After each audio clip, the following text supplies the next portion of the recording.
Okay, Assalamualaikum warahmatullahi wabarakatuh. Alhamdulillah. Alhamdulillah Rabbil Alamin. Wassalatu wassalamu ala asyrafil anbiya'i wal mursalin wa ala alihi wa sahbihi ajma'in. Alhamdulillah bertemu kita sekali lagi di petang yang mulia ini Okay, seperti mana yang telah kita janjikan dalam poster dan dalam kita dah bagi tahu malam tadi, kita akan ada satu sesi perkongsian ilmu bersama dengan tetamu jemputan istimewa kita berkenaan topik taklid. Taklid ni antara salah satu cara perceraian. Okay, jadi cerai taklid ni nak tahu bagaimana, apa syarat dia, apa prosedur dia. Okay, jadi sebab ramai yang tak tahu, ramai yang tidak dapat bezakan cerai yang macam mana. Kadang-kadang kita dapat tahu nak cerai fasah je, dalam kepala hanya terbayangkan fasah sahaja. Okey, sedangkan ada lagi 4 lagi kaedah ataupun cara yang boleh digunakan mengikut kesesuaian dan ketepatan keadaan kes pihak-pihak itu sendiri. Okey, boleh jadi cerai persetujuan bersama, boleh jadi taklid, boleh jadi apa-apa. Jadi untuk petang ini kita hanya fokus kepada salah satu sahaja, iaitu cerai taklid. Untuk cerai yang akan yang lain kita akan kongsikan di topik yang lain insya-Allah. Okey, jadi sidang yang menonton pada petang ini sudilah kiranya beri salam dahulu, komen sedikit jika ada masalah sound, mungkin kita boleh betulkan sedikit jika ada masalah supaya tidak mengganggu proses perkongsian ilmu kita.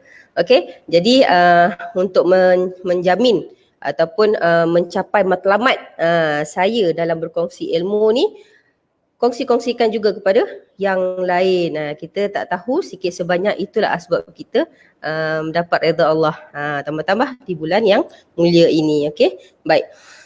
Waalaikumsalam Puan Rabiah Tadawiyah. Okey, kongsikan maksuyah. Okey.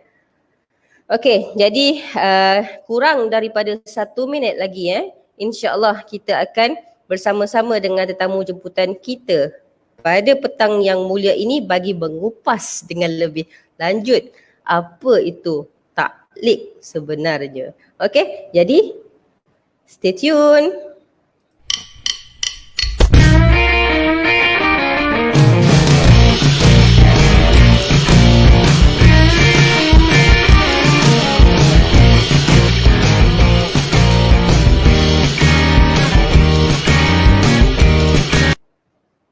Okey, dengan ini kita menjemput tamu jemputan kita pada petang ini iaitu Puan Hasanah Johari. Assalamualaikum Puan. Waalaikumsalam. Apa khabar? Baik. Puan Aminah apa khabar? Alhamdulillah macam ni lah. Macam mana, dah start bekerja dah ke? Hari ni baru datang office ni Baru datang office. Okey lah. Okey. Okey, jadi Puan, kita sedia maklum Puan juga sebagai seorang peguam syar'i, kita sedia maklum yang mana kebanyakan soalan yang ditanya kepada kita dan juga kebanyakan klien yang datang kepada kita ni dia keliru berkenaan dengan salah macam mana taklid ni, ataupun lebih kata dia tak tahu pun sebenarnya ada cerai taklid ni.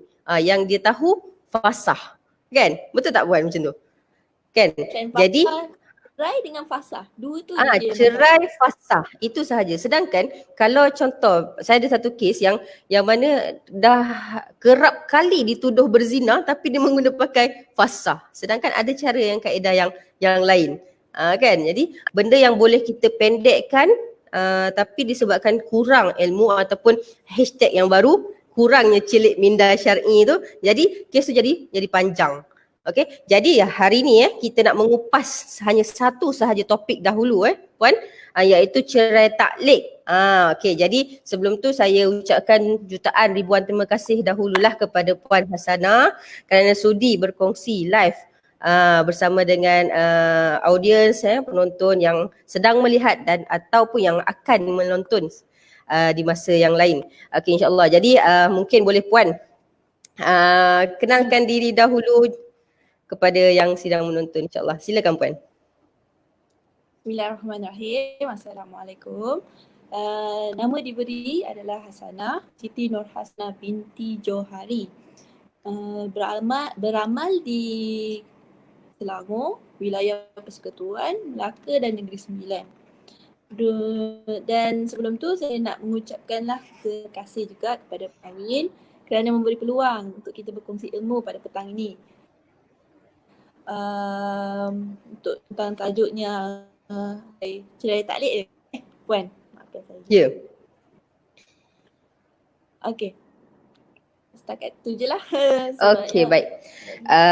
Kita bila kita sentuh pasal yang Puan kata tadi, saya beramal di, Puan ada sebut negeri-negeri tu Apa maksud beramal tu? Kalau kita faham beramal tu. Tapi kalau masyarakat luar sana dia tahu beramal soleh sahaja.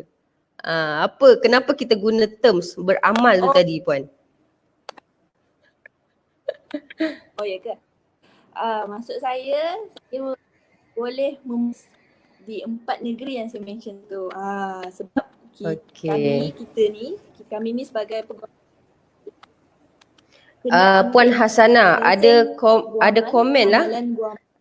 Ada komen, suara kurang jelas.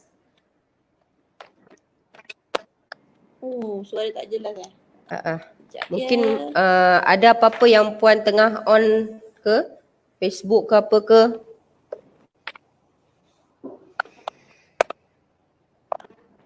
Apa kah?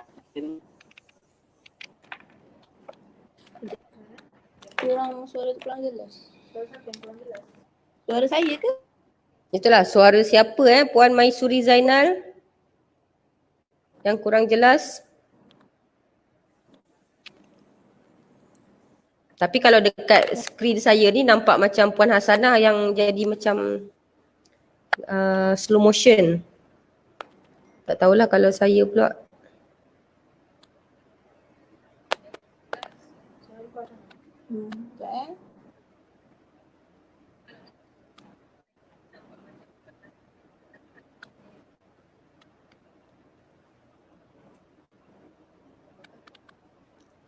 Sekejap Puan.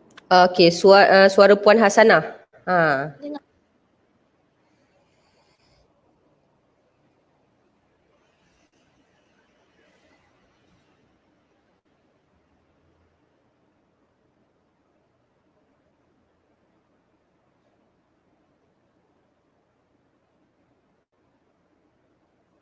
Okey, tak apa, kita hide dahulu Puan Hasanah kita untuk mungkin nak betulkan apa-apa yang patut. Okey, jadi sambil-sambil tu, sambil-sambil tu, Waalaikumsalam. Okey, sambil-sambil tu kongsikan rantaian live ni, rantaian live bukan rantaian COVID. Kongsikan.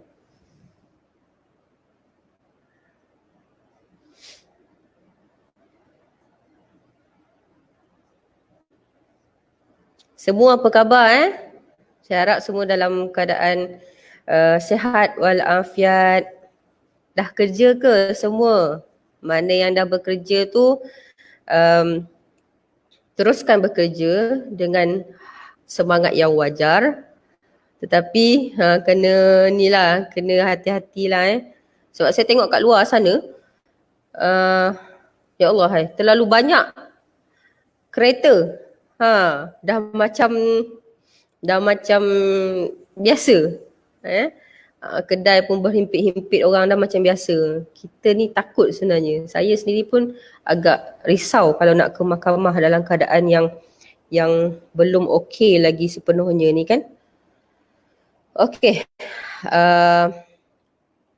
Puan Hasanah dah berada di talian. Kita cuba masuk dan minta komen sekali lagi kalau ada masih sangkut. Okey, Puan Hasanah.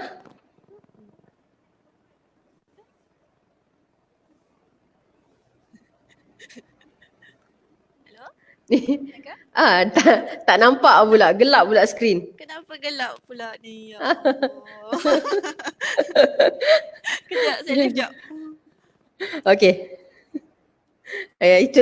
Itulah antara cabaran dan ujian ketika live. Kalau awal-awal dulu dia masalah sangkut. Ada yang kata saya cramp. Ada yang kata saya statik, tak gerak. Padahal saya elok je bercakap kan. Itu antara cabaran ujian lah tu. Ada je yang nak mengganggu. Tapi insyaAllah semua tu ada hikmah. Kan. Yang sedang menonton, apa tanggungjawab anda? Kongsikan dahulu live ini. Okay. Kita meriahkan lagi sesi perkongsian ilmu petang-petang ni.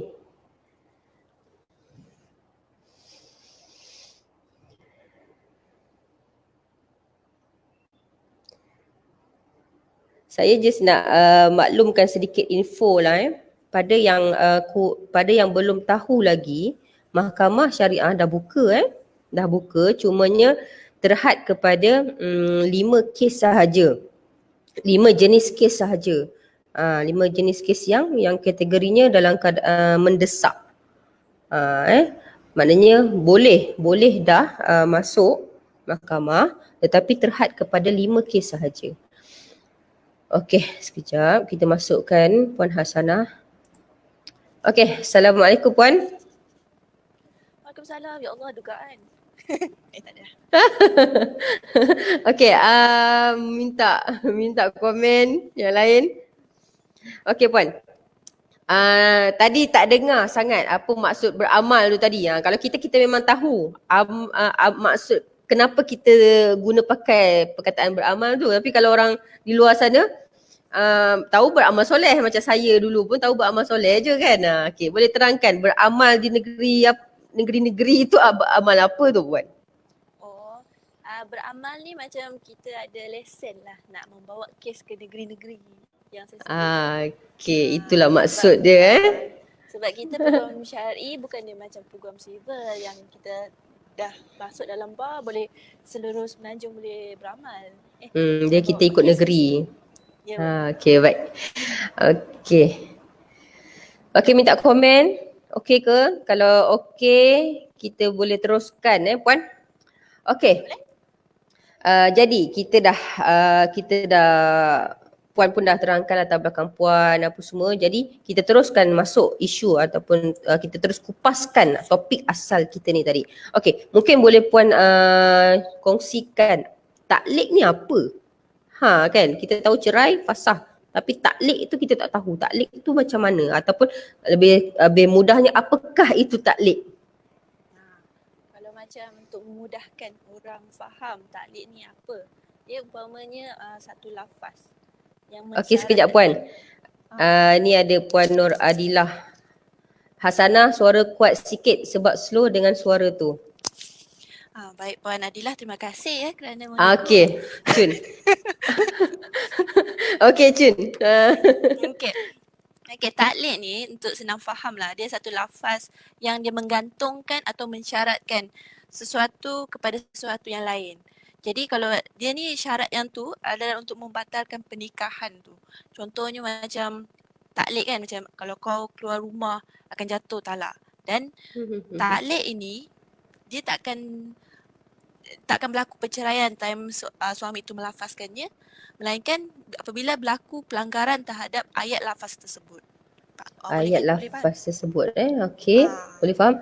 Kalau contoh macam ni sekarang, contoh suami cakap kalau kau goreng ikan goreng contoh, jatuh talak. Jadi dia tak goreng ikan goreng lagi.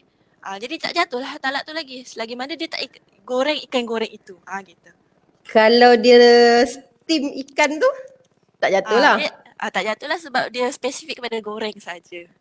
Okey, tapi kalau dia goreng guna air fryer? Itu kena tanya balik suami. Definisi goreng tu macam mana. Sebab kan? Taklik dia khusus, dia spesifik tau. Jadi kalau contohnya orang tu dia cakap kalau kau keluar daripada rumah melalui pintu mana ataupun dia ada perbahasan macam tu lah. Dijelaskan. Ya, betul. Okey, baik, itu antara maksud maksud taklik mesti kena ada pelanggaran, betul Puan? Okey, jadi siapa yang oleh orang kata siapa yang terlibat dalam taklik ni tadi? Dengan taklik ni, siapa yang terlibat? Okey. pihak-pihak yang terlibat dalam taklid ni, of course lah, first of all, yang pertama mestilah suami.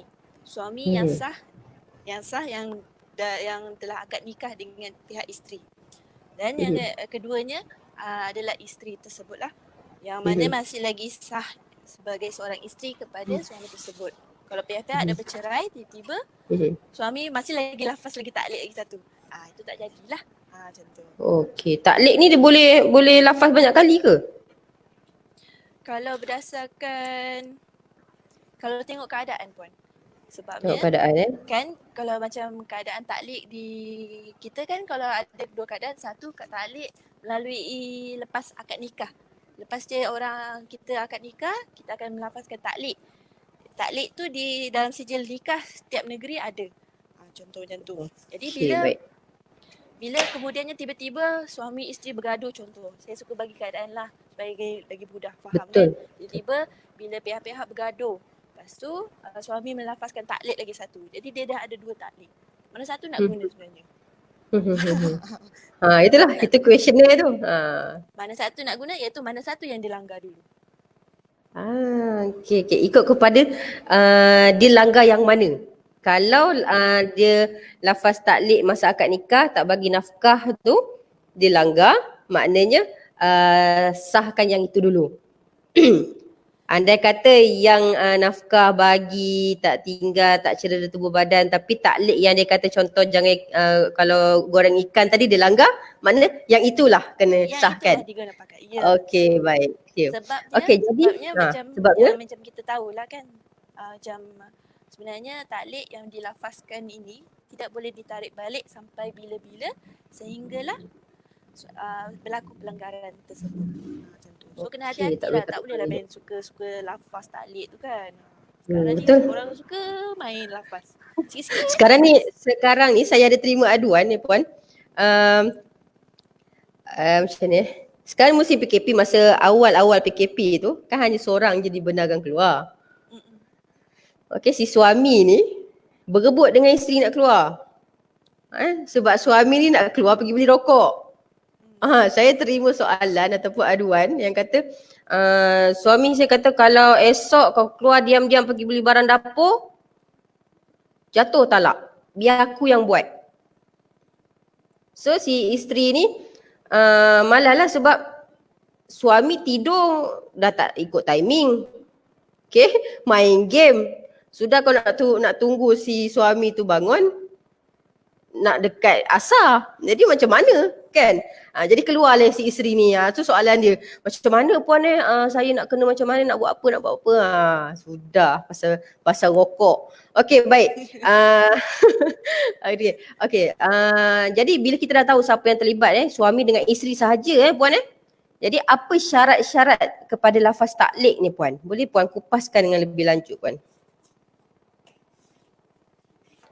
Syarat-syarat taklid ni, pertama dia kenalah satunya tidak berlaku lagi. Macam mana? Yelah, benda yang dah berlaku tu tak memberi kesan pada apa yang dilafazkan pada waktu tu tersebut. Contohnya, kau dah keluar rumah kan, jatuh talak. Tak boleh macam tu. Dia kena, kalau kau keluar daripada rumah, akan jatuh talak. Contohnya macam yang tadi, permasalahan tadi tu, sebab suami dah lafaz benda tu, kalau kau keluar rumah akan jatuh talak. Jadi dia nak tak nak, kerana rasa bila dah keluar tu besar kemungkinan bolehlah tu, tapi bukan kerja kita untuk menjatuhkan talak. Kita kena nak tak nak kena buat pengesahan di mahkamah. Di mahkamah Ya.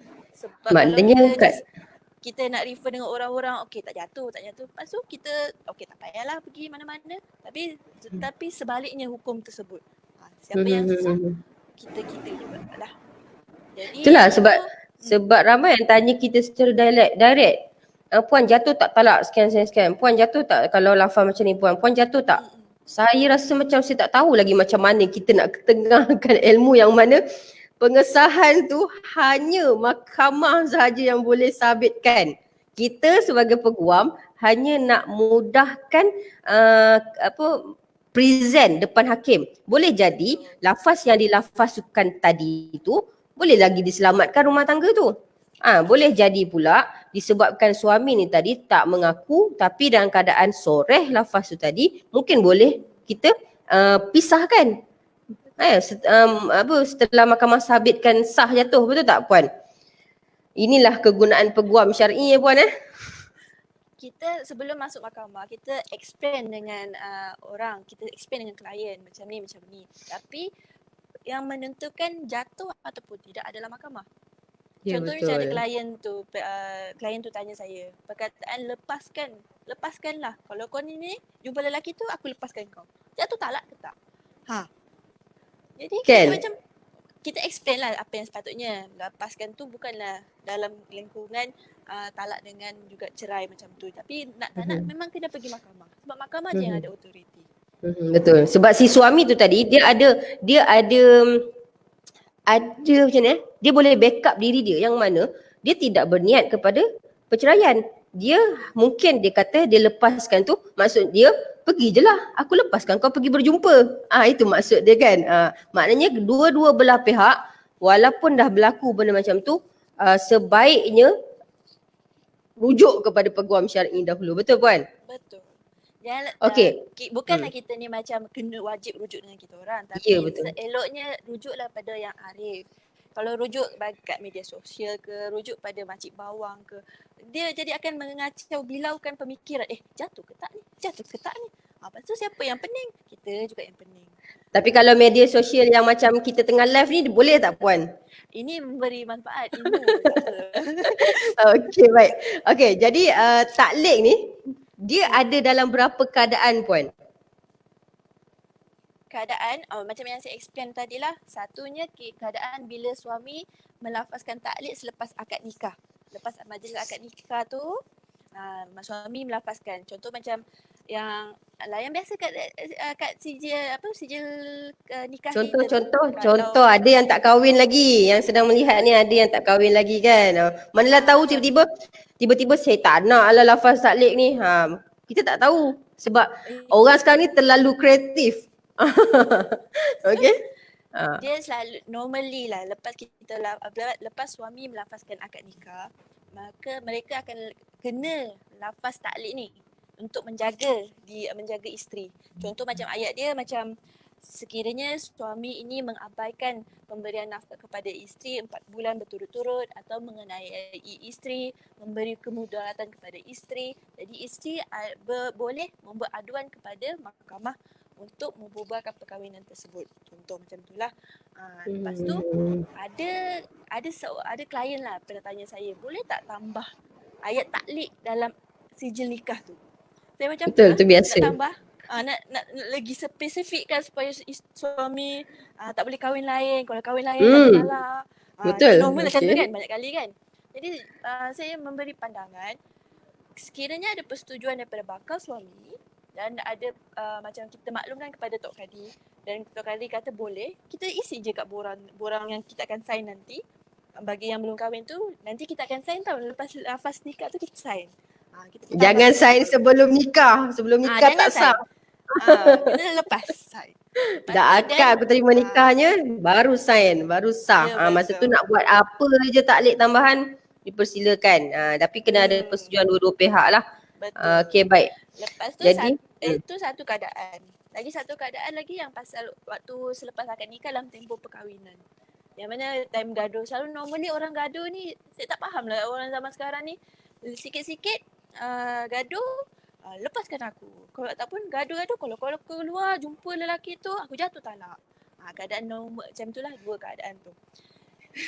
Jadi kalau macam bila berlaku benda tu, memang kalau lah ada klien tanya, kami suami ada lafaz talak, lafaz taklik. Kalau saya selalu normally kalau saya pergi jumpa seseorang lelaki ke apa, dia tanya saya gitu, jatuh talak. Tapi saya ni bekerja, saya keluar dan saya akan jumpa dengan saya punya office mate yang lelaki. Adakah jatuh talak? Jadi bila berlaku keadaan macam tu, kena tanya balik suami. Tanya balik dia. Nak spesifik dengan siapa lelaki mana yang kau jumpa tu? Kalau lah macam tu lah. Dia sebabnya taklik ni spesifik kan. lebih khusus daripada fasah semua. Itulah saya tertarik juga dengan yang perkongsian puan tadi yang berkenaan dengan asal nak marah dia sebut perkataan cerai ataupun talak. Saya pernah ada satu ketika dahulu saya punya bos saya terdengar dia mungkin dia brainwash orang yang datang minta nasihat dia. Dia cakap, kenapa kalau kau nak marah kau sebut cerai. Talak 3 pula tu. Asal nak marah cerai, asal gaduh cerai. Apa pasal kau tak biasakan diri kau sebut pintu betul lah kau ni. Meja betul lah kau ni, kerusi lah kau ni. Geram aku tengok kau di pintu. Ataupun ubah dalam benda-benda yang lain. Nak elakkan daripada gunakan perkataan cerai tu. Ini sampai lafaz ceraikan kau 8,000 talak. Ada? Yes, saya ada kes itu. 8,000 talak. Jadi nak kira macam mana kan? Tak apalah, itu kes cerai tu. Kita fokus kat taklid Puan. Okey, betul. Okey, Selain jadi daripada tu, Puan, nak tambah sikit. Selain daripada suami yang suka dia macam sebab gaduh ni diorang akan terlafaz, kadang-kadang provokasi daripada isteri. okey, Sikit-sikit betul. gaduh, isteri akan macam lepaskan aku. Tak boleh ke minta macam kalau gaduh je minta nak minta peti ais lah. Gaduh minta blender lah. Kau ni yang cari pasal dengan aku lah, minta telefon satu. Boleh tak tukar? Ayah tu, janganlah asyik cerai. Kita kahwin Dia macam boleh jadi macam ada satu cerita Piramli tu marah ke? Marah, jangan marah nanti kena jual kan? Jual. Kan? Kan sambil-sambil tu mungkin kita boleh berlawak, tak jadi nak marah, terus berbaik. Betul? Betul. Okey, jadi Puan. Jadi bila kita dah cerita pasal taklid dengan cerai ni apa semua ni, taklid ni dia daripada sumber perundangan yang mana? Mungkin boleh Puan, sebab masyarakat tahu cerai dengan fasah. Tiba-tiba sekarang ni kita bincang pasal taklid pula. Mungkin boleh Puan kongsikan. Kalau kita merujuk kepada Seksyen 50 kan, dalam akta, kalau saya refer kepada akta Undang-Undang Keluarga kan, dekat situ dia akan menjelaskan tentang penceraian melalui cara taklid tersebut. Kalau mana-mana yang ada buku undang-undang tu silalah buka. Kalau mana-mana yang berminat untuk buka akta tu silalah buka Seksyen 50 tu ya. Yang mana dia menjelaskan memang ada peruntukan undang-undang yang mengatakan sekiranya orang yang nak bercerai ni, contohnya orang yang ada melafazkan taklid ni, dia boleh memfailkan tuntutan di mahkamah kerana ada sumber perundangan yang mengatakan seksyen tersebut, perceraian tersebut. Sekejap ya. Ni.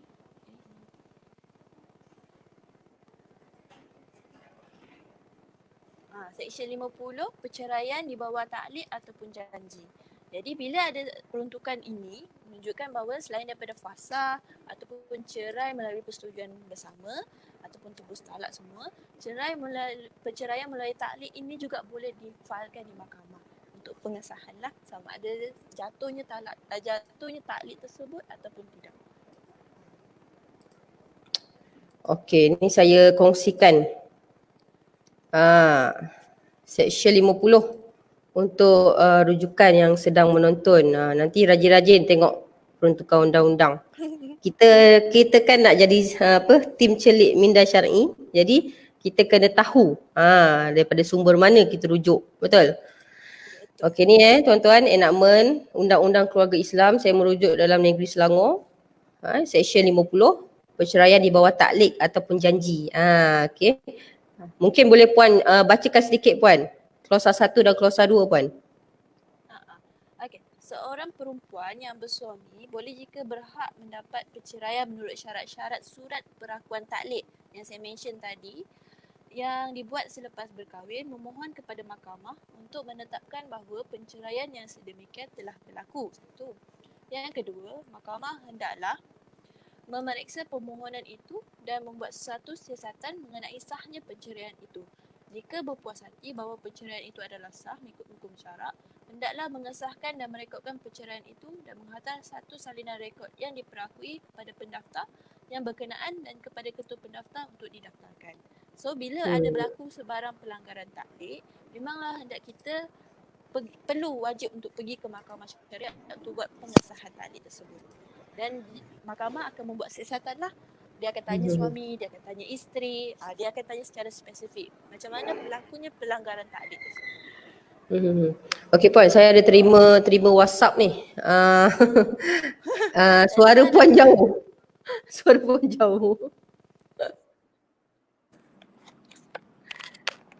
Dengar tak? Okey, dengar. Okey. Jadi tadi itu adalah sumber perundangan yang dirujuk. Sumber perundangan yang dirujuk. Okey, ni pun ada komen Tak jelas suaranya pun. Okey, tak apa. Okey, tak apa. Okey. Itu dah okey dah. Okey, jadi kita dah tahu sumber perundangan, maknanya kita bukanlah sembrono ataupun suka-suka hati je mengatakan ada boleh guna cerai taklid sekian-sekian Puan Okey. Jadi bila berlaku di antara tak kisahlah dalam mana-mana satu either one, sama ada yang ketika akad nikah ataupun selepas. Okey. Apa status kepada lafaz taklid tu tadi tu? Faham tak soalan saya? Status kepada lafaz taklid tu sama ada dia boleh tarik balik tak? Contoh dia orang ni biasa. Dengar tak soalan saya? Okey, biasanya orang ni dia akan lafaz ketika dia sedang marah ataupun tak puas hati. Mana ada orang yang lafaz dalam keadaan yang tengah berhoneymoon. Tak dengar suara saya. Hello? Okey, apa dia? Okey. Macam mana status lafaz apabila dah dilafazkan taklid ni oleh suami tadi? Sebab kita percaya satu lafaz taklid tu ataupun lafaz cerai ni, dia akan dilafaz oleh suami dalam keadaan yang memang dalam keadaan marah ataupun tak puas hati. Jadi tiba-tiba bila dia dah lafaz, dia berbaik dengan isteri ni tadi. Apa status kepada lafaz taklid yang dilafazkan oleh suami tu? Boleh tarik balik ke ataupun boleh lupa-lupakan je, ignore je ke, biar je lah, tak apa, abang tarik balik. Yang pun dah solehah, bertaubat, boleh ke? Mungkin boleh kongsikan. Okey, macam yang saya jelaskan tadi, lafaz taklid yang dilafazkan oleh suami tidak boleh ditarik balik. Macam pernah tak macam kita dengar sabda Rasulullah, dia pernah nyatakan Puan cuba angkat yang ni. Hello? Okey, cun. Kena pegang je nampaknya. Okey. Okey.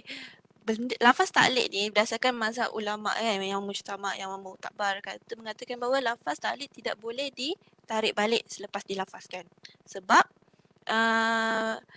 kalau kita faham berdasarkan sabda Nabi sallallahu alaihi wasallam menyatakan bahawa ada 3 perkara walaupun kita acak-acak pun akan jatuh juga, iaitu cerai, nikah dengan rujuk. Jadi bila lafaz ini telah dilafazkan, dia tak akan ditarik balik walaupun pihak-pihak dah berbaik semula. Nak tak nak, bila dah berlaku lafaz taklid tersebut dan pihak isteri rasa macam dia dah langgar lafaz tersebut, adalah apa nak buat? Adalah wajar untuk buat pengesahan di mahkamah secepat yang mungkin. Sebab kalau contohnya taklid ni kalau jatuh pun dia ada lagi dua peluang lah. Kan, untuk kita rujuk semula. Tapi janganlah sampai aku talak kau, kalau kau keluar aku talak kau, talak 3. Tak boleh lah macam tu. Memang rugi besar lah. Memang tak boleh rujuk lah. Jadi nak tak nak ni macam kita ambil pengajaran. Kita jangan main suka-suka untuk melafazkan sesuatu perkara ini, iaitu talak ataupun taklid, secepat yang mungkin. Cuba kalau marah pun, bangkitan marah yang sangat kuat pun, cuba minta benda lain. Contoh. Kucing tol kau ni. Kalau macam gaduh dengan suami kan, macam bagi tips lah, saya pernah baca dulu. Kalau macam pasangan ni bergaduh, terlampau marah, salah seorang pasangan tu keluar, macam keluar daripada tempat pergaduhan tu. Macam tak naklah satu benda yang sehingga kan berlakunya perkataan cerai macam ni lah. Suami keluar rumah ke, bagi tenang jiwa ke, macam tu. Kalau marah duduk ke, kan kita kan pernah dengar perkataan macam kalau marah sila duduk. Kalau tak Hmm. kalau masih marah lagi sila baring. Kalau tak pergi ambil wuduk. Ada banyak cara-cara dia. Janganlah kerana marah itu kita membuang satu permata iaitu pasangan kita. Acik lah. Okey. Tips-tips selingan yang berguna tu. Kan? Okey. Jadi bila dah pergi mahkamah, dah tahu dah nak buat apa semua jadi nak pergi ke mahkamah tu kena tahu juga macam mana cara dia. Jadi mungkin boleh Puan kongsikan bagaimana prosedur untuk failkan cerai taklid di mahkamah ni. Okey. Mula-mula kita kena pergi mahkamah lah. Tak gurau je ke? Tak apa. Mula-mula kita kena Petang ni kan. dia kena pergi menghilangkan ngantuk kan. Macam tu lah. Bulan puasa lagi kan. Macam tu kan. Okay. First of all, kita kena tahu bidang kuasa mahkamah. Kalau contohnya kita duduk kat Bangi, kita punya mahkamah adalah di Mahkamah Syariah, Mahkamah Rendah Syariah Hulu Langat. Pergilah mahkamah yang berhampiran dengan kediaman kita. Dan after that kita filekan lah. Dia ada borang. Kalau kita pergi kaunter, orang kaunter dia tak makan orang. Dia akan assist dengan penuh hikmah dan isilah borang tersebut. Macam tu. Then after that mereka akan borang tu adalah bentuk saman tau. Dia bukannya saman macam mahkamah sivil yang kena bayar denda semua tak. Dia just saman untuk panggil suami Hadiran. ataupun untuk hadir ke mahkamah pada tarikh yang telah ditetapkan oleh mahkamah. Jadi bila dah sampai, kalau contoh kan. Contoh suami dah terima saman. Dia paling wajib suami kena terima saman tersebut. Ada secara by hand ataupun secara secara ganti atau tak ada masalah, nanti boleh explain lebih detail lah. Cumanya yang penting saman tu terima oleh suami. Then after that lepas pada tarikh sebutan, kalau pihak-pihak dah hadir bersama, memang mahkamah hakim boleh siasat secara direct lah, senang. Dan boleh settle pada hari tersebut ataupun mahkamah akan bagi tarikh untuk keputusan. Yang menjadi isu Yelah, saya tengok bila tengok prosedur tu macam mudah aja kan. Macam best je. Pergi kaunter ambil borang isi, serah saman, lepas tu bicara, lepas tu bagi keputusan. Macam mudah. Tapi mungkin boleh kongsikan bila dah mudah tu yang menjadi isu. Dia apa halangan dia, sebab kalau dah dalam cerita Hindustan pun kalau awal-awal tu macam mudah je. Mudah je nikah dia, ending ni mesti susah. Jadi mungkin apa benda yang halangan yang boleh dikongsikan yang mungkin berlaku. Yang menjadi isunya bila si suami bila dah lafaz dia tak datang mahkamah pun. Dia tak nak datang. Dia dah terima saman tu, dia tak nak datang. Aku tak nak datang, aku takut, dia kata. Jadi macam mana nak buat tu? Okay, satu. Kalau beritahu nanti kan dia tak ada. Satu. Contohnya suami contoh suami macam tiba-tiba bila dah lafaz dia keluar rumah, dia hilang. Kita tak tahu dia kat mana semua. Kita boleh mohon kepada mahkamah untuk kes tu diteruskan. Kita boleh waktu siasatan mahkamah akan minta pembuktian, sama ada secara writing ke ataupun sama ada saksi yang kemukakan memang betul dia ada dengar ke suami melafazkan cerai taklid tersebut ke. Lepas tu sehinggalah mahkamah berpuas hati, dan pada akhir nanti mahkamah akan mengarahkan isteri-isteri untuk mengangkat sumpah istishar. Okey, macam tu satu. Tapi kalau isu yang kedua, dan mahkamah akan putuskanlah berdasarkan keterangan-keterangan pihak isteri, saksi sekiranya ada, dan juga melihat kepada pembuktian lah yang ada lah, dan sumpah tersebut. Sumpah istishar ni sumpah yang menguatkan tuntutan kita. Bila si maknanya suami boleh bicara sebelah pihak lah, maksudnya macam tu kan? Ya, boleh bicara sebelah pihak. Tapi dengan syarat saman tu memang sempurna. Saman ni memang kena bagi bahan. Maksudnya memang terbukti saman tu memang dah serah. Suami dah tahu dah ada kes tapi dia memang tak nak datang. Ada betul, cara lain saya ada kes yang dia ugut, dia kata apa? Pergi je lah. Kita serahkan saman ni. Kau jemputlah aku pakai polis sekalipun, aku takkan pergi mahkamah tu. Dia punya ego dia tu kan. Dia Jangan dia ingat tak sebenarnya boleh ada nak banyak lepas. cara. Dia ada banyak cara. Satu, kita boleh je mohon waran tangkap. Kalau tak dapat waran tangkap, kita boleh mohonlah bicara sebelah pihak. Lastly, mahkamah akan mohon untuk diangkat sumpah lah. Sebabnya sumpah di dalam mahkamah jangan main-main. Dia bukan sumpah di luar mahkamah yang junjung Quran tu. Bukan. Ini sumpah yang mana kita akan mula dengan wallahi wa billahi wa tallahi. Kalau kita tipu apa yang kita dakwa, Allah akan melaknat kita. Itu sumpah. Sumpah istishar. Jadi bila itu isu pertama. Isu yang kedua, halangan yang kedua, bila suami memang datang, dia tak nak mengaku yang ada lafaz taklik tersebut. Itu biasa. Ini Itu yang mengada-ngada macam pula kes. masa tu kan. Saya tak ada lafaz lah, saya tak ingat lah, saya tak waras lah time tu macam tu kan. Saya mabuk lah time tu. Saya tak Saya ada ingat kes, tu. dia dengan yakinnya, dia cakap apa? Bila saya lafaz, saya tak ada lafaz. Tapi saya ada rujuk. Nampak tak kat situ? Dia cakap dia tak lafaz, Ada. tapi dia rujuk. Okay. Okay, boleh bukan kongsikan kupas dengan lebih lanjut macam mana kalau si suami ni tak mengaku ni? Sekejap. Ada satu kes, dia kata dia tak lafaz. Isteri dia kata dia lafaz. Dia kata saya tak ingat. Sebab time tu dia memang time tu dia tengah high. Dia ambil heroin. Dia tengah tu. Jadi bila lepas tu mahkamah dia mengambil dia punya ni sama kodok dia punya budi bicara untuk menangguhkan kes tersebut untuk siasatan tarikh akan datang bagi tunggu suami ni betul-betul sober, maksudnya betul-betul sedar. Jadi bila panggil semula, hakim tanya sebalik, betul tak awak ada lafaz? Dan baru dia cakap, betul saya ada lafaz.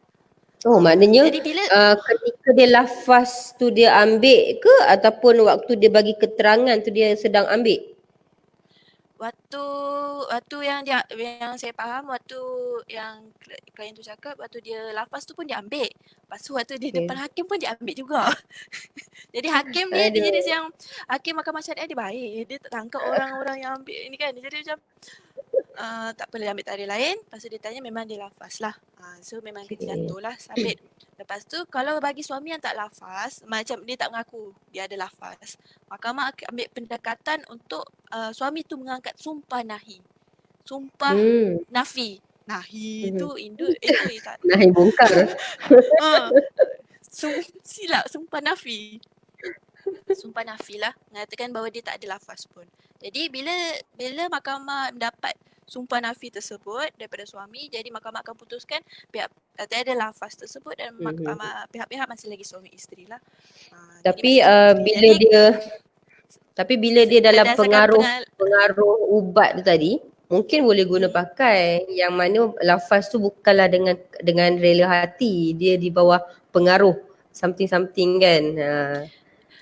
Dia gini apa kan, saya pernah dengar yang hakim tu dia jelaskan kalau pengaruh ubat sebab pengaruh ubat dadah ni disebabkan kita memang ada penyakit dan kita perlu ubat tu, jadi tidak ada hukum untuk apa-apa sebarang lafaz, memang boleh diselamatkan lah.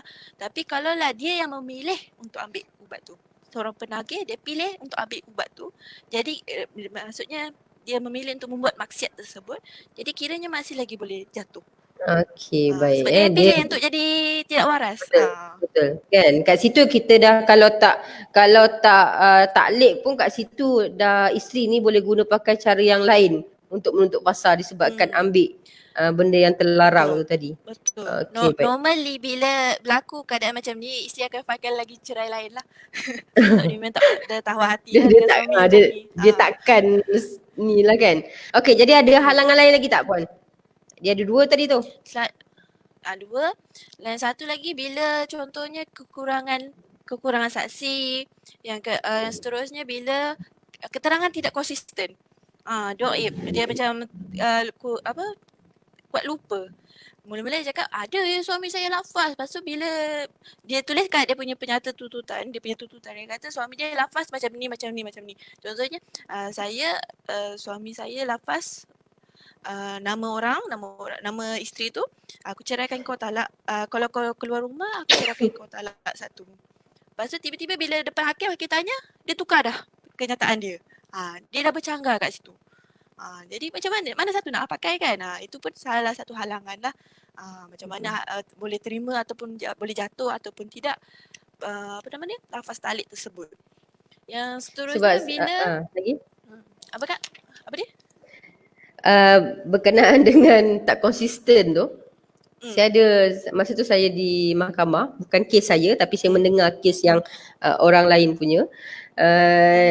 Hakim marah dia sebab dia kata, hakim kata, puan ni dalam tuntutan puan tulis tarikh sekian-sekian, lafaz sekian-sekian dekat keadaan macam ni. Tapi bila saya tanya, puan dah tak ingat.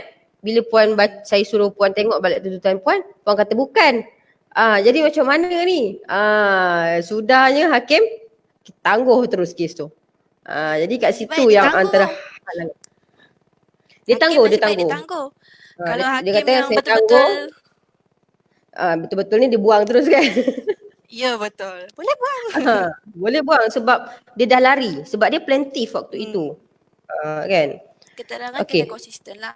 Sebab itulah perlu peguam. Bukan promote lah tapi bukan promote tapi kita nak nyatakan bahawa peguam ni dia memudahkan cara. Dia menjelaskan kepada anak guam sebelum memberi keterangan depan hakim, peguam akan brief dulu. Okay, ni awak dia kasi ingat balik semula. Ini adalah kenyataan dan berdasarkan tuntutan, kena refer dengan tuntutan ini.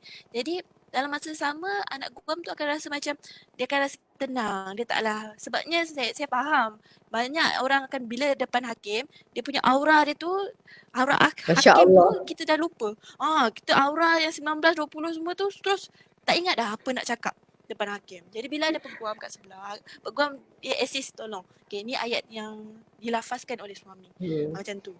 Jadi kadang-kadang ada orang bagi dia cakap, saya dengar ada kawan saya punya pakcik saudara semua saya ada lafaz talik. Berapa banyak rantaian tu kan. Itu satu isu lagi. Lepas tu hakim akan jadi pening lah. Bila hakim pening, kena faham hakim ni manusia juga. Dia handle bukan satu kes satu hari. Masa musim PKP ni je handle 5 kes je satu hari. Kalau tak mungkin musim PKP beratus-ratus. Betul tak puan? Ya. Sebab itulah macam saya nak tambah sedikit berkenaan dengan puan kata bukan nak promote peguam. Saya bukan nak promote apa. Bila mana contoh kita kata orang tu sakit. Orang yang paling tepat untuk jumpa siapa? Doktor. Untuk merawat sakit dia, bukan bomoh. Bukan dukun, bukan apa. Kalau jumpa bomoh, jumpa dukun, elok-elok boleh elok sakit tu, jadi lebih mudarat. Sebab apa? Orang yang dirujuk tidak tepat. Okey, jadi di sini sebab tu Allah menjadikan hamba-hamba ni ada kelebihan masing-masing. Masing-masing pula. Dia ada ingat makanan dah. Okey, masing-masing. Okey, ada orang ditakdirkan, Allah takdirkan jadi hakim. Kenapa? Ada orang ditakdirkan jadi doktor. Kenapa? Ada orang ditakdirkan jadi ini sekian. Masing-masing ada kepakaran masing-masing. Jadi rujuk kepada orang yang tepat. Promote itu adalah wajib kita promote sebab ada orang yang memang tak tahu kat mana nak berjumpa dengan peguam. Dia ingat pergi mahkamah, orang yang kat kaunter itulah yang akan guide dia di dalam mahkamah. Saya banyak sangat terima aduan ataupun keluhan. Dia kata, puan saya dah pergi jumpa peguam dah. Dia slang Kelantan Puan, saya dah pergi jumpa peguam saya dah. Peguam saya suruh isi borang sekian, peguam saya bagi tarikh. Nanti peguam saya akan sekian. Lepas tu saya pun faham, dah ada peguam, okey lah. Lepas tarikh dia datang, puan saya tak erti nak cakap apa, hakim tangguhkan. Bukan kata dah ada peguam. Peguam mana ni? Saya tanya duk kat kaunter tu. Nampak tak kat situ? Jadi orang awam dia tidak dapat bezakan ataupun dia tak tahu. Dia asalkan dia nampak yang berblazer, itulah peguam, itulah sebab orang yang datang dalam keadaan penuh masalah, berselirat dengan masalah, dia memang tak dapat nak bezakan. Jadi kat situ memang kita sebagai peguam, kita kena dedahkan diri kita, kita adalah peguam. Untuk orang mudah merujuk dengan dapatkan hikmat nasihat yang tepat. Itu maksud dia puan Betul. Okey, jadi tadi dah ada 3 halangan. Ada halangan lain lagi tak puan? Ya banyak tadi saya bagi. Ada banyak tadi macam hearsay. Ada 5 dah tadi. Tak adalah. Dah 5 dah? Tapi itulah antara Han. Aduh ada 5 dah. Okey. Tapi yang paling serius, yang paling yang macam tak elok lah, contohnya kita menipu mah. Ada juga kes macam dia menipu mahkamah. Dia kata suami dia ada lafaz, sebenarnya tiada. Dia dalam masa sama menganiayai suami. Sebab dia nak cerai cepat. Jadi dia nak tidak, dia kahwin orang lain. Ada. Kita bukan nak blame suami je. Kadang-kadang ada juga masalahnya datang daripada isteri. Betul. Betul. Jadi dua-dua pihak tu boleh jadi masalah lah. Sebab apa? Tepuk sebelah tangan tak akan berbunyi. Betul tak puan? Okey, jadi bila kita dah tahu dah tempoh proceeding pun kita dah tahu.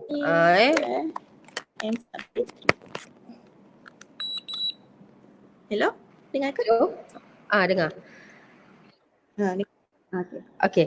Jadi tadi kita dah tahu halangan, tempoh masa proceeding case pun kita dah puan dah jelaskan juga tadi Jadi boleh puan jelaskan soalan yang paling famous yang mungkin saya rasa ditunggu-tunggu. Apa beza cerai taklid dengan fasah ni? Mungkin boleh puan kupaskan dengan lebih lanjut. Okey. Kalau satunya dia lain-lain section. Betul lah kan? Lain section. Betul lah lain section. Satu section 50, satu lagi section 53 ataupun 52 ikut negeri lah. Yang keduanya taklid dia khusus kepada apa yang suami lafaz. Yang dia lafaz yang kalau berlaku pelanggaran. Dan fasah ni dia kalau refer kepada section fasah tu dia ada 12 alasan. 12 alasan yang mana kalau kita mohon kepada mahkamah beban bukti kepada kita untuk buktikan. Buktikanlah sehingga alasan fasah itu memuaskan hati mahkamah tersebut. Jadi kiranya pendek kata fasah ni lagi general lah berbanding dengan taklid. Jadi bila kalau macam ada klien ataupun ada orang kan datang kepada kita, dia explain yang suami dia pukul dia, dera dia, lepas tu pembuktian semua ada. Jadi kalau macam contohnya dia kan isu itu ada di dalam sijil nikah kita, betul? Memudaratkan isteri. Kan betul di dalam, kita boleh pakai taklid tersebut. Tapi kalau contohnya suami dalam fasa ada satu alasan suami masuk penjara lebih daripada tempoh yang ditetapkan dalam undang-undang, tak ada pun dalam lafaz taklid tersebut. Tak nak kita akan mohon melalui fasa. Beza yang betul kan? Laju sangat lah juga saya cakap sebab Okey. Dalam tak bercakap dapat peluang bercakap. Dia bercakap banyak pula. Okey, lagi puan. Jadi lafaz taklid ni dia kena ada macam satu, kena ada saksi lah. Saksi contohnya macam akad kita punya sijil nikah, lafaz taklid di sijil nikah tu kita kena panggil saksi yang mendengar lafaz yang suami tu panggil. Suami tu sebut tu, kita kena panggil saksi tu. Ia memang saya ada dengar yang suami ada lafaz taklid tersebut. Dan kalau fasah pula, dia memang perlukan pembuktian, dia perlukan juga saksi yang mana kena kemukakan. Dan saya rasa dia bergantung kepada fakta kes lah sebenarnya. Kalau taklid ni, kalau keadaan dia lebih kepada cerai taklid, kita akan nasihatkan supaya klien pakai cerai taklid. Tapi kalau keadaan fakta kes tu lebih kepada merujuk kepada fasah. Sebab fasah kalau siapa-siapa yang rajin yang buka itu 12 alasan tersebut, ada banyak alasan tu yang menganiaya isteri, yang suami hilang lebih daripada setahun, semua macam tu, kita akan nasihatkan dia untuk pakai fasah. Kalau Yang macam pencerai dia selain daripada yang dilafazkan dalam taklid lah kan. kalau pihak-pihak setuju untuk bercerai, boleh cerai melalui kebenaran mahkamah. Okey, baik. Dia ada banyak jenis Jadi cerai kan? okey, jadi boleh ke kalau isteri ni ugut paksa suami ni untuk lafazkan taklid ni? Boleh ke? Contoh macam awal akad nikah tadi tu. Paksa Boleh ke? tujuan yang awal-awal kan time sayang-sayang semua kan setuju je suami kan. Apa-apa okey boleh macam tu kan. Yang ini kalau isteri kalau time contohnya kan saya ada satu kes tu, suami dia kahwin dua. Ini isu poligami pula.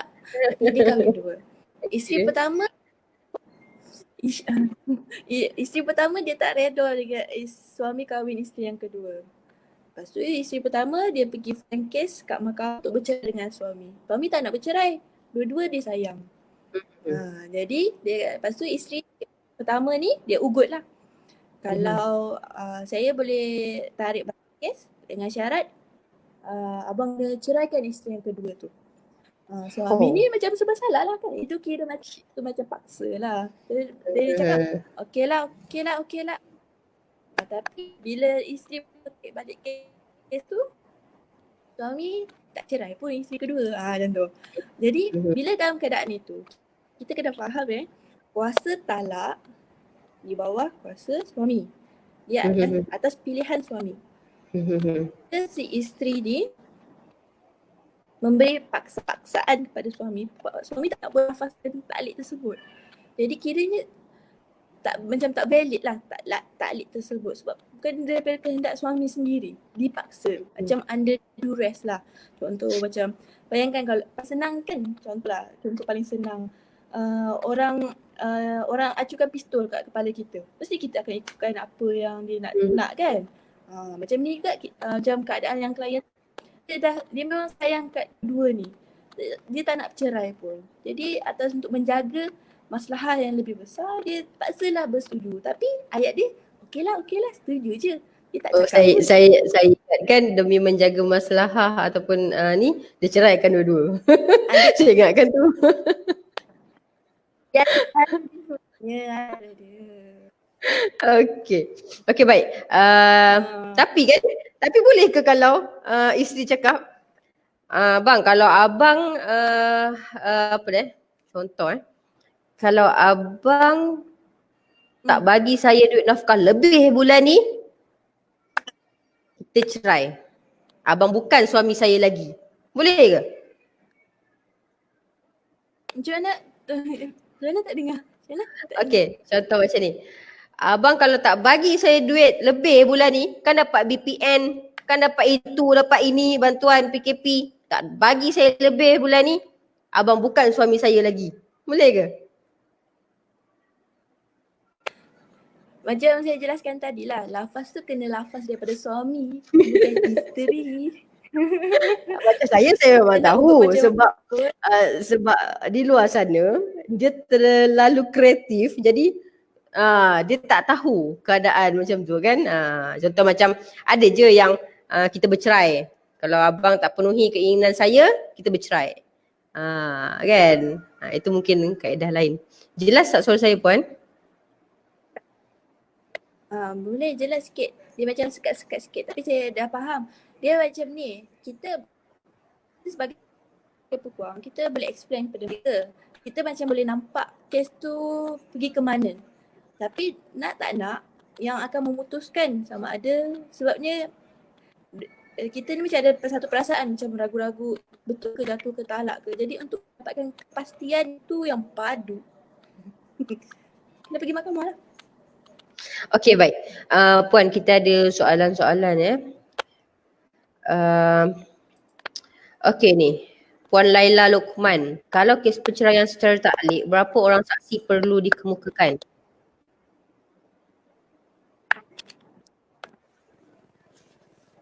Kalau kes perceraian taklid, berapa orang saksi perlu dikemukakan? Puan dekatkan sikit.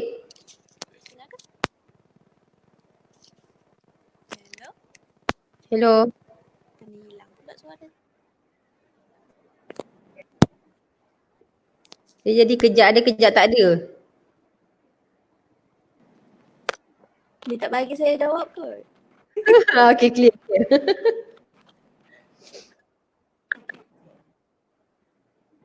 Okay, dengar. Okay, dengar. Kalau kes perceraian taklik, berapa orang saksi perlu dikemukakan? Um, uh,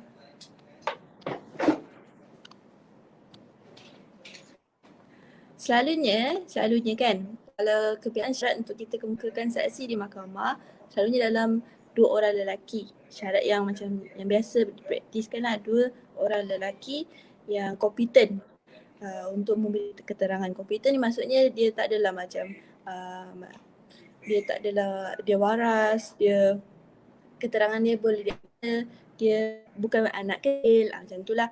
Dia bukan orang tua semua. Cuma tu kalau, tapi kalau tak ada saksi lelaki 2 orang, kita pakai saksi wanita, nisbah dia seorang lelaki bersama dengan 2 orang perempuan. Macam tu.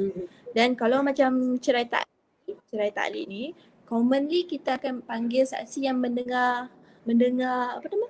Mendengar lafaz tersebut. Contoh macam majlis akad nikah kan. Kita akan panggil dia. Kita akan panggil lah 2 orang lelaki yang menjadi saksi tersebut. Macam tu. Kalau memang langsung tak ada song pun, contoh selalu kan gaduh ni tak adanya kita gaduh depan orang kan. Kita gaduh suami isteri dalam bilik semua bagai kan. So kita akan ambil cara lain lah. Contohnya macam pembuktian, kalau ada rakaman ke, kalau tak ada langsung pun, mahkamah akan ambil mahkamah jadi susah sikit lah nak macam buat macam mana nak cakap, nak tak nak Apa pun terus dia buat lah pengesahan juga. dulu. Ya, apa-apa kena buat pengesahan. Lastly, mahkamah akan teliti lah dengan ikrar konsistennya keterangan pihak-pihak yang menuntut tersebut lah. Sama ada betul ke tidak ke mana. Dia akan bergantung kepada budi bicara mahkamah tersebut lah. Okey, baik. Seterusnya soalan daripada Puan Faridayu. Cerai taklik ni sama macam jatuhnya talak satu kalau taklik yang dibaca tu lepas nikah tu terjadi. Macam mana? Cerai taklik sama macam jatuh talak satu. Cerai taklik macam jatuh. Kalau taklik yang dibaca tu lepas. Lebih kurang macam tu lah. Macam yang saya jelaskan tadi lah. Cerai taklik Okey, baik. tu. Seterusnya Puan Nur Aisyah Syifa. Baca. Sekiranya total file sudah difailkan tetapi si isteri baru dapat tahu si suami telah melafaz kata cerai melalui laman web. Macam mana tu Puan? Ni dah bertindan lah. Macam mana tu Puan? Tindan. Kayaknya file cerai taklik macam ni ke? File cerai taklik ni difailkan ke macam mana? Failkan apa tu? Saya rasa file cerai taklik ni.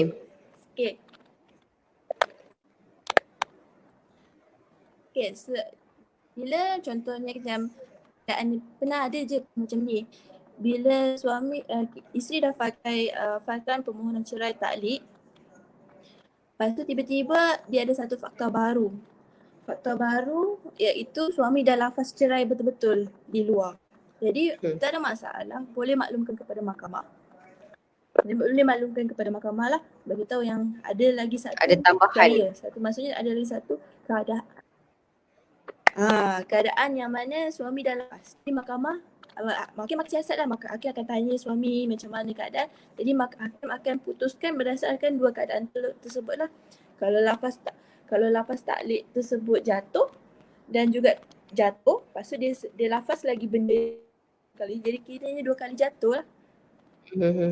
Kalau tengah-tengah tu dia ada rujuk ke apa ke, kena sahkan lah kan. Tak tahu, kita tengok keadaan. Ya betul. Okey, baik. Seterusnya. Saya pernah nampak seorang lelaki ni, dia buat pengesahan lafaz cerai depan hakim. Dalam tuntutan dia just sebutlah satu sahaja lafaz cerai. Tapi bila depan hakim, dia explain dia ada lagi lafaz dua. Dua lagi dia lafaz. Jadi hakim taklah betul-betul. Ada lagi tak awak yang awak lafaz ni? Sebab penting tau. Penting tau kita nak pergi mahkamah buat pengesahan cerai ni. Sebab kalau contohnya kan, kita tak nak pergi pun. Alah, tak jatuh pun. Biar je. 5 tahun, 10 tahun kemudian. Bila suami lafaz lagi sekali lagi, kita dah lupa dah lafaz yang dia dulu pernah sebut. Jadi bila hakim tanya, ada tak lafaz? Kita cakap ada, tapi saya tak ingat pun tarikh. Jadi dia menyusahkan mahkamah, dia membuat pihak. Dan untuk memutuskan, kita ada 3 kali je. Kalau lah suami tu banyak kali dah lafaz, tapi kita tak ingat pun tarikh-tarikh yang dia lafaz, dah menyebabkan hukum tu berubah. Okay, dia melibatkan bilangan talak lah kan? Betul. Okay, seterusnya Puan Puan kalau duduk serumah tapi suami tak bagi nafkah batin selama 3 tahun, bolehkah kita filekan fasah?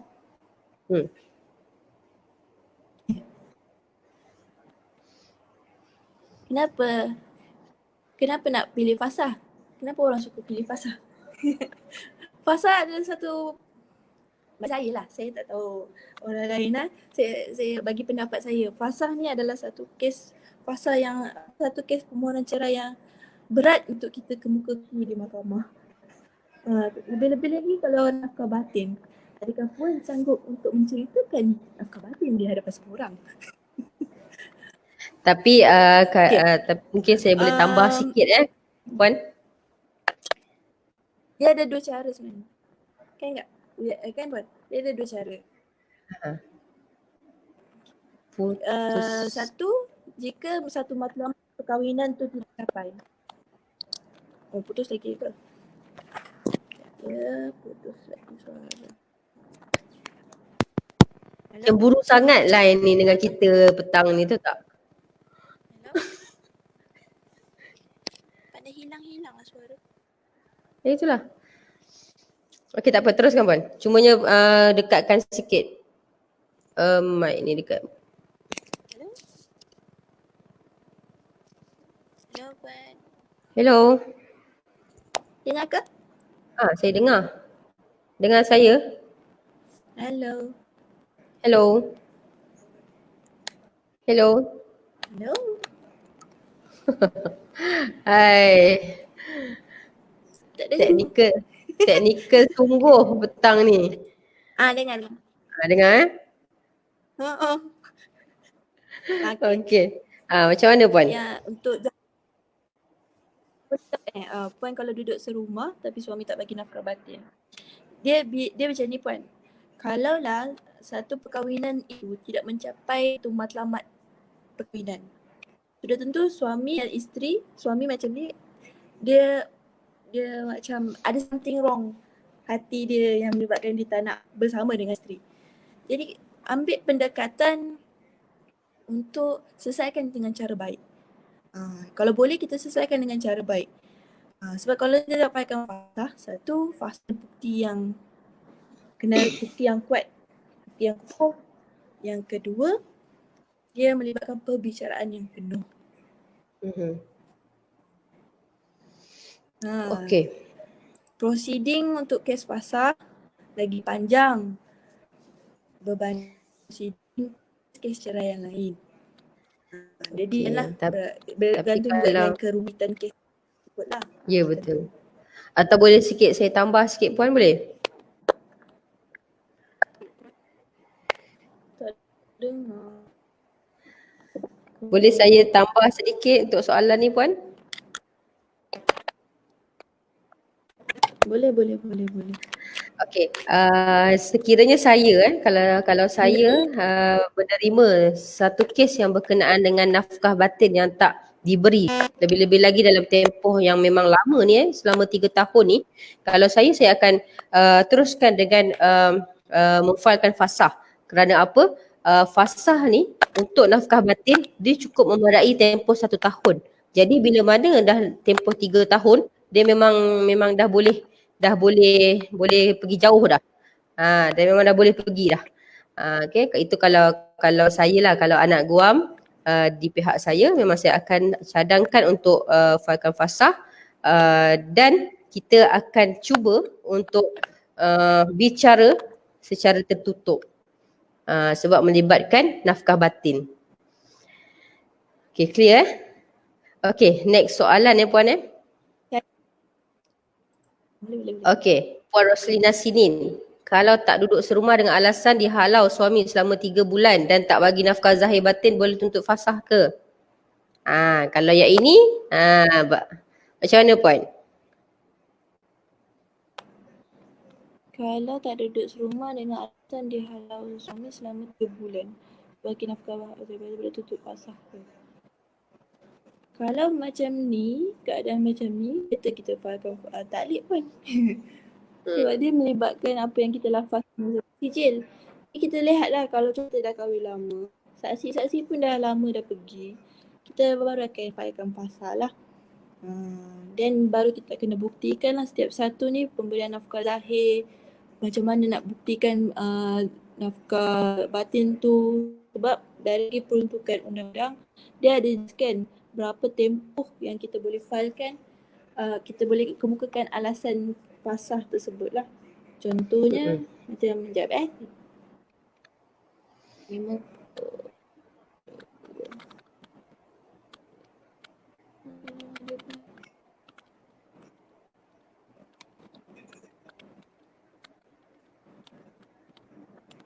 ni nafkah batin. Kalau puan boleh bukakan untuk fasah tersebut. Kita dah beralih tajuk lah daripada taklid ke fasah. Tak apa, boleh. Kita sambil-sambil tu kita jawab je.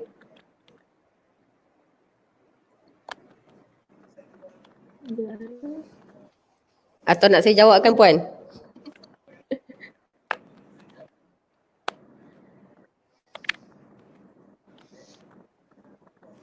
Ni contoh. Kalau macam suami telah cuai dan tidak mengadakan peruntukan bagi nafkah zahir selama tempoh 3 bulan. 3 bulan berturut-turut. Itu kita akan berdasarkan kes pasal ni lah. Tapi kena buktikan betul-betul. Betul ke dia tak bagi nafkah? Macam mana nak buktikan? Itu yang kena. Itu lah.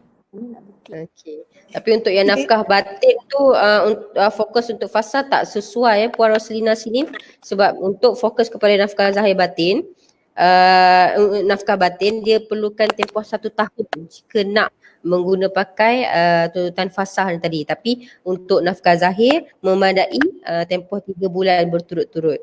Boleh digunakan secara fasah. Okey, baik. Soalan yang terakhir Puan. Puan, saya kalau izin. Ya.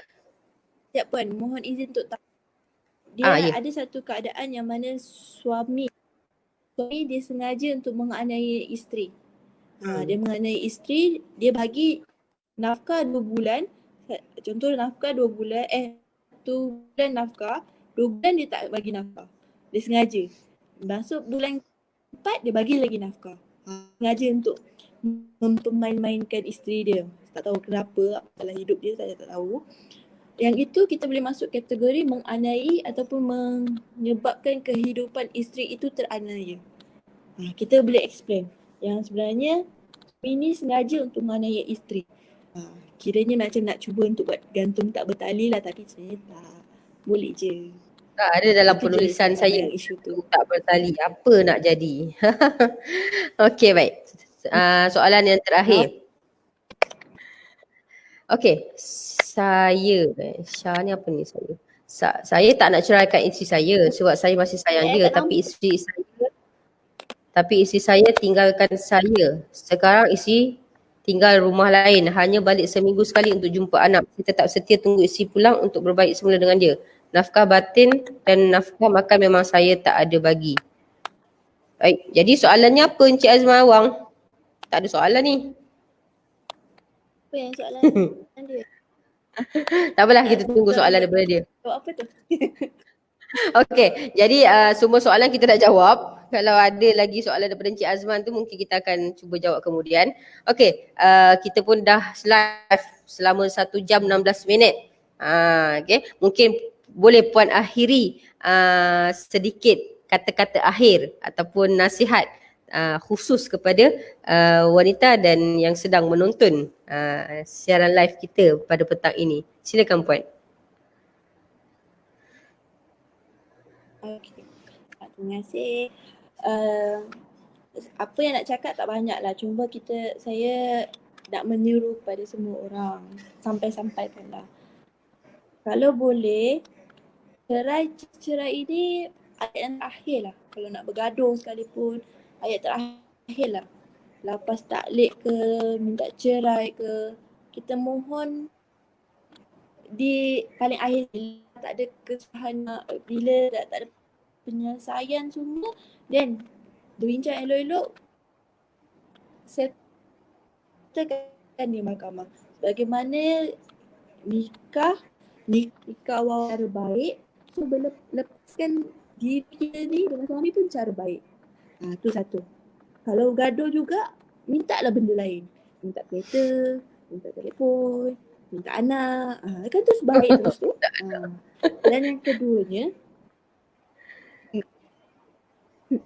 Dan yang keduanya, jika berlakunya pelanggaran taklid, jika berlakunya cerai di luar mahkamah, saya mohon izin semua yang mendengar ini, silalah buat pengesahan mahkamah.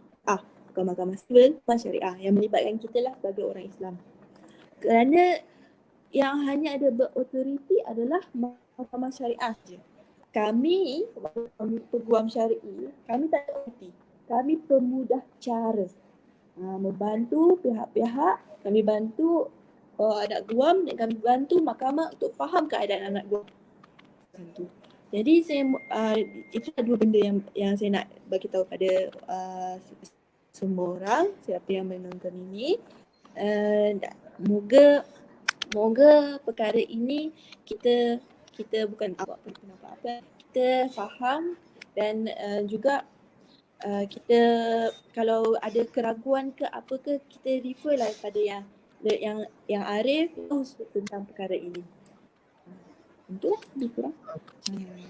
Dan jangan main-main dengan lapis cerai. No.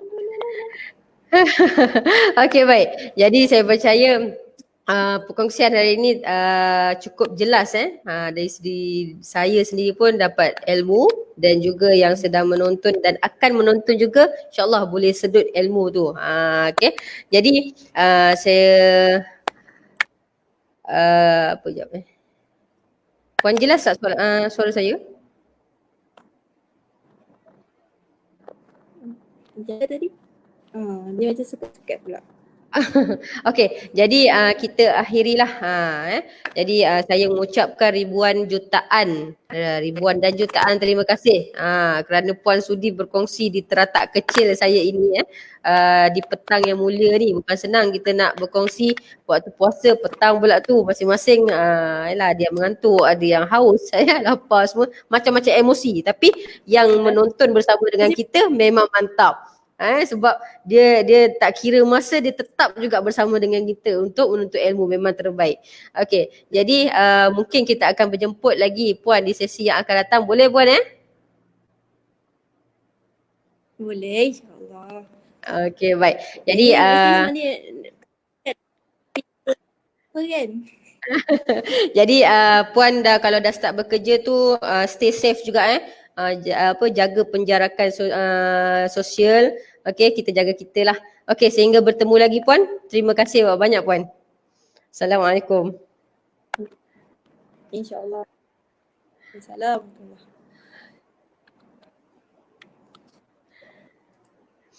Okey, ya itulah dia perkongsian daripada tetamu jemputan kita pada petang ini berkisar dengan taklid. Okey. Kejap, tadi ada soalan daripada Cik Azman. Okey, dia mohon cerai tapi saya tak nak ceraikan. Okey, disebabkan tetamu jemputan kita dah pun left. Jadi saya tolong jawabkanlah. Kalau tak nak ceraikan, dia pertahankan, Cik pertahankan. Cik pertahankan. Dengan cara macam mana, pertahankanlah. Encik hanya, encik je yang tahu. macam mana gaya nak memujuk isteri, gaya macam-macam cara, ataupun kalau dikehendaki untuk hadir di mahkamah, hadir, jangan tak hadir. Hadir dan bela diri kenapa saya tak nak ceraikan isteri saya. Paling mudah dalam kata lain, rujuk mahkamah ataupun rujuk peguam syar'i yang ada untuk dapatkan sesi hikmat nasihat yang lebih detail. Okey, baik. Encik Rafizi Ahmad, Waalaikumsalam. Alamak terlewat, tak apa, nanti tengok kemudian. Okey, baik. Okey, jadi kita Alhamdulillah kita berjaya tamatkan perkongsian ilmu berkenaan dengan cerai taklid pada petang ini selama 1 jam 22 minit. Jadi saya juga ingin menasihatkan penonton yang sedang menonton, yang sedang setia menonton, saya nasihatkan sampaikanlah hadis ini, hadis yang diriwayatkan oleh Abu Hurairah radhiyallahu an, yang mana ada 3 perkara yang serius.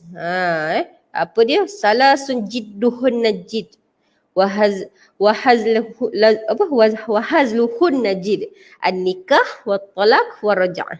Apa dia maksud dia? 3 perkara yang seriusnya dianggap bersungguh-sungguh dan gurauannya pun dianggap bersungguh-sungguh, iaitu nikah, cerai, rujuk. Riwayat Abu Daud. Okey, jadi bermakna kat sini kita nak bagi tahu hadis ni jelas menunjukkan larangan untuk bermain-main dalam 3 perkara di atas. Yang kenapa? Sebab kerana gurauan dalam 3 perkara yang kita sebutkan tadi dihukumkan sebagai maksud asal perkataan tanpa mengira niat untuk bergurau.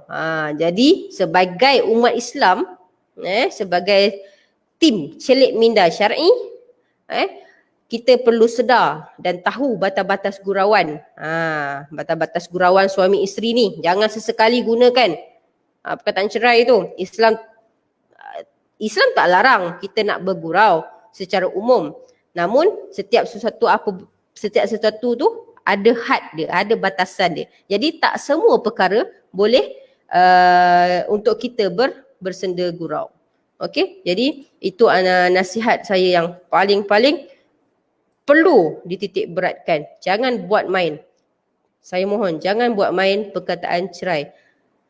Sekali dah cerai, tengoklah. Kalau nak gentleman, bagaimana ambil isteri? Ambil isteri dengan cara bermaruah, penuh majlis yang formal, majlis yang rasmi, jemput orang itu, jemput orang ini, minta izin keluarga, begitu jugalah dengan nak melepaskan dia pun secara yang terhormat, kerana isteri itu ada maruahnya dan anda juga ada maruahnya. Sekali anda bermain-main dengan kata cerai, jelas membuktikan anda kurang bermaruah. Kerana apa? Ilmu tu sepatutnya ada dalam setiap kaum lelaki tu lebih daripada isteri. Ketua keluarga kan? Okey, jadi sampai di sini sahaja insya-Allah perkongsian saya bersama dengan anda dengan tamu jemputan kita tadi. Okey, jadi